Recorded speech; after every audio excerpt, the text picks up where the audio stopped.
Russia will not stop until they are forced to do so. And they are a threat, not only to Ukraine, but to all of us. Today, we have one major task ahead of us. We have to make our common Europe so strong that the war against us becomes unthinkable. And we have to do it now.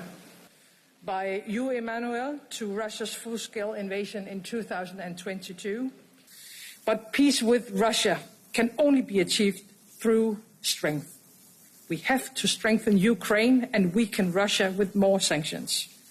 We have to be able to finance the armed forces in Ukraine.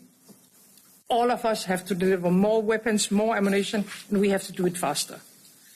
Nowhere it will make a greater impact for European security than at the front lines in Ukraine. We've seen in recent weeks the appetite that Putin has to not only rain down on Ukraine, but also to take action and to interfere right across Europe in many different ways, whether that's in relation to our airspace, whether it's cyber or other attacks that have been going on.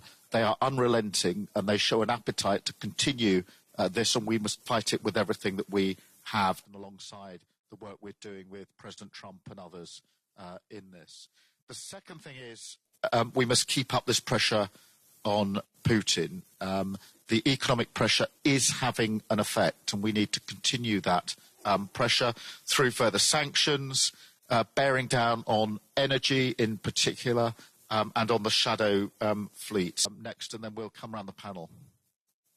Thank you, Keir. Thank you very much, Mette. 30 to 40% of the war effort is financed through the revenues of the shadow fleet. It represents more than 30 billion euros. So it's extremely important to increase the pressure on this shadow fleet because it will clearly reduce the capacity to finance this war effort for Russia. So we put a series of sanctions on them. I mean, on the boats and on the insurance companies, harbors, and so on.